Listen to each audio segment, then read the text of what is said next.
Let's my good news. ये है let's mike more than radio. आप सुन रहे हैं गुड न्यूज़। कैमरून की रहने वाली मैरी क्लेयर कुजा ने यह साबित कर दिया है कि एक छोटी सी सीख भी हजारों जिंदगियों में बड़ा बदलाव ला सकती है। अफ्रीकी देश कैमरून में लंबे समय से पीरियड पॉवर्टी एक गंभीर सामाजिक और स्वास्थ्य संबंधी समस्या रही है। महंगे सैनिटरी पैड खरीदने में असमर्थ होने के कारण कई लड़कियों को हर महीने स्कूल से अनुपस्थित रहना पड़ता था। इतना ही नहीं, असुरक्षित विकल्पों के इस्तेमाल से संक्रमण और स्वास्थ्य संबंधित जोखिम भी बढ़ जाते थे। इस समस्या का समाधान खोजने की दिशा में मैरी क्लेयर कूजा ने साल 2015 में भारत का रुख किया। यहाँ उनकी मुलाकात स्वाति बेडेकर से हुई, जो वात्सल्य फाउंडेशन के माध्यम से ग्रामीण क्षेत्रों में कम लागत वाले सैनिटरी पैड बनाने की तकनीक पर काम कर रही थी। मैरी ने उनसे सस्ते और प्रभावी सैनिटरी पैड निर्माण की प्रक्रिया सीखी और इसे अपने देश में लागू करने का संकल्प लिया।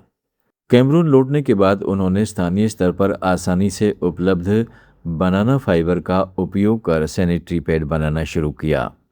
केले के रेशों से बने ये पैड न केवल बेहद कम लागत वाले थे, बल्कि पूरी तरह बायोडिग्रेडेबल होने के कारण पर्यावरण के लिए भी सुरक्षित साबित हुए। इस नवाचार ने महिलाओं और किशोरियों के लिए एक किफ़ायती और टिकाऊ समाधान उपलब्ध कराया। साल 2021 में स्वाति बेडेकर ने भारत से कैमरून एक विशेष मशीन भी भेजी, जिससे उत्पादन क्षमता में उल्लेखनीय बढ़ोतरी हुई। इसके बाद इस पहल ने और तेज गति पकड़ी। आज मेरी भले ही अमेरिका में नर्स के रूप में कार्य कर रही हो, लेकिन उनका यह मिशन कैमरून में लगातार हजारों लड़कियों के जीवन को बेहतर बना रहा है। इस पहल की सफलता आंकड़ों में भी साफ दिखाई देती है। पिछले 8 वर्षों में 10 लाख से अधिक सैनिटरी पैड बनाए, बेचे और वितरित किए जा चुके हैं। कैमरून के बामिंडा और बाफोसम शहरों में 2 उत्पादन इकाइयां सफलतापूर्वक संचालित हो रही हैं। इसके अलावा 20 से अधिक महिलाओं को प्रत्यक्ष रोजगार मिला है, जबकि दर्जनों महिलाएं इन उत्पादों की बिक्री के माध्यम से आत्मनिर्भर बनी है। भारत और अफ्रीका के बीच सहयोग की यह प्रेरणादायक कहानी केवल सैनिटरी पैड बनाने तक सीमित नहीं है, बल्कि यह शिक्षा, स्वास्थ्य, महिला सशक्तिकरण और सामाजिक बदलाव की एक मिसाल बन चुकी है। यह दिखाती है कि सही ज्ञान, स्थानीय संसाधनों और मजबूत संकल्प के सहारे किसी भी बड़ी सामाजिक समस्या का समाधान निकाला जा सकता है। दोस्तों, गुड न्यूज़ में थोड़ा आगे बढ़ते हैं। सपने कब और कहाँ किस रूप में सच हो जाएं, ये कोई नहीं जानता। भारत की मायूरी मित्तल की कहानी इसका शानदार उदाहरण है। आज वह अंतर्राष्ट्रीय मंचों पर भारत का प्रतिनिधित्व कर रही है, लेकिन उनकी इस सफलता की शुरुआत एक ऐसे सपने से हुई थी जिसे उन्होंने बचपन में एक पेंटिंग के रूप में कागज़ पर उतारा था।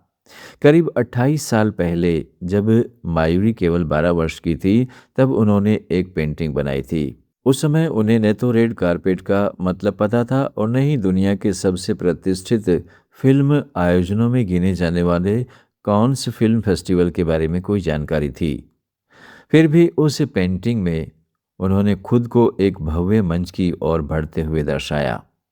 शायद वही सपना उनके भविष्य की दिशा तय कर रहा था। वर्षों बाद मयूरी को कान फिल्म फेस्टिवल में शामिल होने का निमंत्रण मिला। इसकी वजह उनका एक अनोखा सामाजिक प्रयास था। उन्होंने एक ऐसा ब्यूटी पेजेंट शुरू किया जिसमें बाहरी सुंदरता के बजाय आत्मविश्वास, संघर्ष और आंतरिक खूबसूरती को महत्व दिया गया। इस प्रतियोगिता में वे महिलाएं और लड़कियां शामिल हुई जो समाज द्वारा तय किए गए पारंपरिक सौंदर्य मानकों में फिट नहीं बैठती थीं। इनमें एसिड अटैक सर्वाइवर्स, दिव्यांग महिलाएं और चेहरे पर दाग धब्बों के साथ जीवन जी रही प्रतिभागी भी शामिल थी। मायूरी का यह विचार लोगों को इतना पसंद आया कि पहले ही वर्ष इसे फैशन जगत की प्रतिष्ठित पत्रिका वोग में जगह मिली। इसी पहचान ने उन्हें वैश्विक मंच तक पहुंचाया और कॉन फिल्म फेस्टिवल का निमंत्रण दिलाया। हालांकि कॉन तक का सफ़र आसान नहीं था। मायूरी बताती हैं कि उनका वीज़ा समय पर नहीं लग रहा था और एक समय ऐसा भी आया जब उन्होंने उम्मीद छोड़ दी थी। लेकिन यात्रा से ठीक एक दिन पहले वीज़ा मंजूर हो गया। अब उनके पास कोई नई ड्रेस तैयार करने का समय नहीं था। ऐसे में उन्होंने बचपन में उसी पेंटिंग को अपनी ड्रेस का मुख्य हिस्सा बना लिया, जिसने कभी उनके सपनों को आकार दिया था। रेड कार्पेट पर वह केवल एक प्रतिभागी के रूप में नहीं, बल्कि एक संदेश के साथ पहुंची थी। सच्ची सुंदरता आत्मविश्वास और व्यक्तित्व में होती है। मयूरी कहती है कि शुरुआत में उन्हें यह निमंत्रण किसी मजाक या स्कैम जैसा लगा था। परिवार और रिश्तेदार भी समझ नहीं पा रहे थे कि कहाँ जा रही है और क्यों। एक महिला होने के नाते उन्हें कई बार अपने सपनों को सीमित करने की सलाह दी गई, लेकिन उन्होंने हार नहीं मानी। मयूर मित्तल की कहानी ये साबित करती है कि सपनों को पूरा करने के लिए केवल संसाधनों की नहीं, बल्कि दृढ़ संकल्प, आत्मविश्वास और निरंतर मेहनत की आवश्यकता होती है। जब लक्ष्य स्पष्ट हो और विश्वास मजबूत हो, तो बचपन की एक साधारण पेंटिंग भी आपको दुनिया के सबसे बड़े मंचों तक पहुंचा सकती है। आप सुन रहे थे let's smile more than radio. Follow कीजिए हमें हमारे सोशल मीडिया प्लेटफॉर्म्स पर। It's time for news. It's time for more than radio. Presenting the first radio news app, Let's Mic. Let's Mic, a news-based app on your phone where you get to watch and listen news, talk shows, interviews, radio show podcasts. On Let's Mic, you get all relevant information of TV, print, radio, podcast, and digital. Let's Mic talks about every segment of life.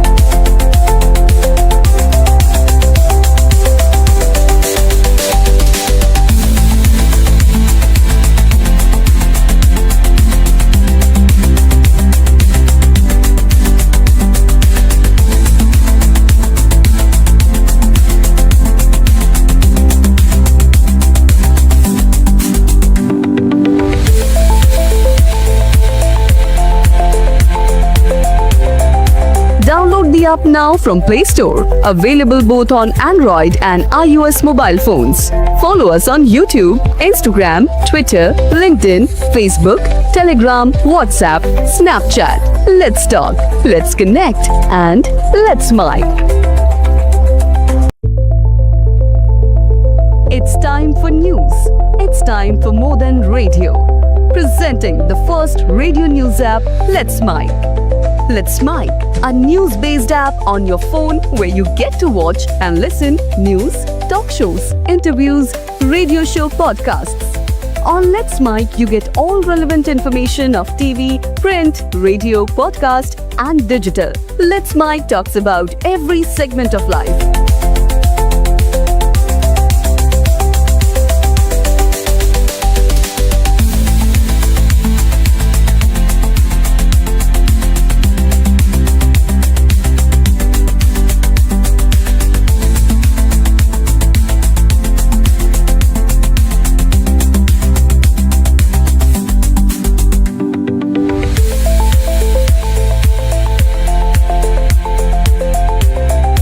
Download the app now from Play Store. Available both on Android and iOS mobile phones. Follow us on YouTube, Instagram, Twitter, LinkedIn, Facebook, Telegram, WhatsApp, Snapchat. Let's talk, let's connect, and let's mic. आप सुन रहे थे let's mike more than radio. Follow कीजिए हमें हमारे social media platforms पर। आप सुन रहे थे let's mike more than radio. Follow कीजिए हमें हमारे सोशल मीडिया प्लेटफॉर्म्स पर। आप सुन रहे थे लेट्स माइक।